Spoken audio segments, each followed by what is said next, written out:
From Spider-Man to E.T., Transformers to a T-Rex, and Harry Potter to, well, Harry Potter, Universal Orlando Resort's 2 theme parks are some of the best in the entire world. But to get to where they are today, the company has had to kill off some of its most iconic attractions to introduce new ones. No, not you. I'm not talking about you. Get out of here.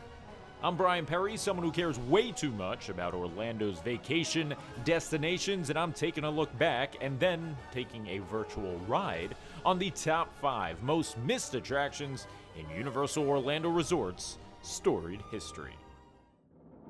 Whether you remember Earthquake, Earthquake the Big One, or Disaster, very few attractions built in the late 20th century were as unique and original as this.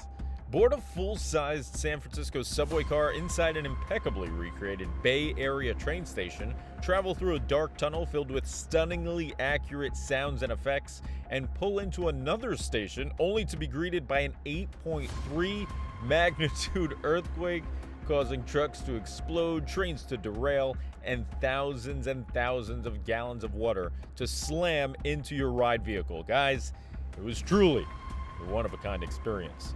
The ride was originally themed to the 1974 film titled Earthquake, but in 2007, Universal decided that the tie-in to the film was unnecessary, as park guests were truly unaware of the connection now 30 years removed since the film's release.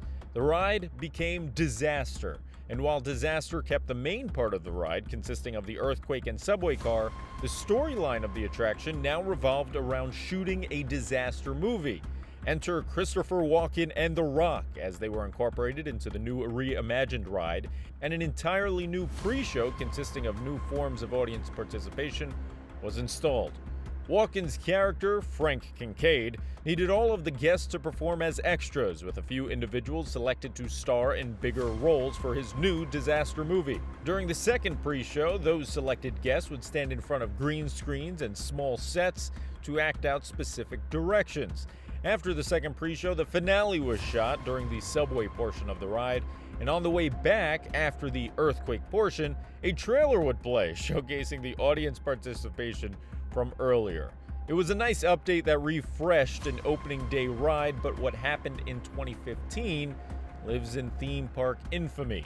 Universal elected to shut down Disaster/Earthquake after 25 years of operation and replaced it with an attraction that attempted to take advantage of one of the studio's most popular franchises. And so out went Disaster, and in came a new kind of disaster in its own way. Fast and Furious Supercharged. A screen-based tram ride with graphics that look like I'm playing a Sega Genesis. It remains, in my opinion, the biggest downgrade in theme park history. It's so devastating that even now, 9 years later, I can barely bear to talk about it. If you want to look up what Fast and Furious looks like, you can do it yourself. All I can say is RIP to Universal's most underrated gem.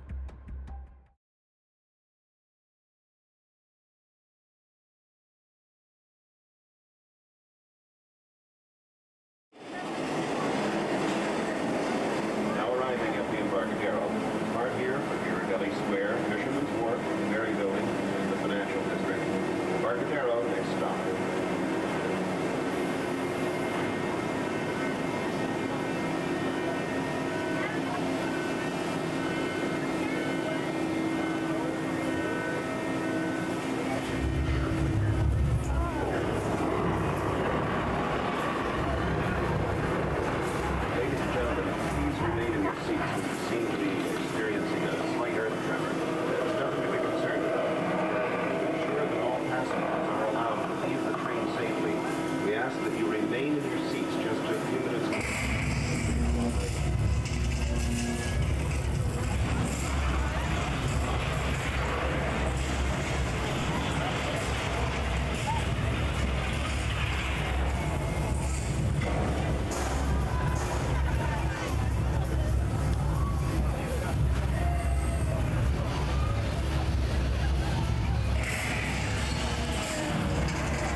you folks really do know how to look scared, too.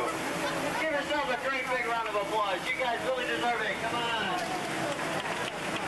Ladies and gentlemen, thank you for riding Earthquake, the big one. We ask that you're being seated. Please keep your hands and arms inside the train and enjoy the rest of your stay at Universal Studios Florida. Bye-bye now.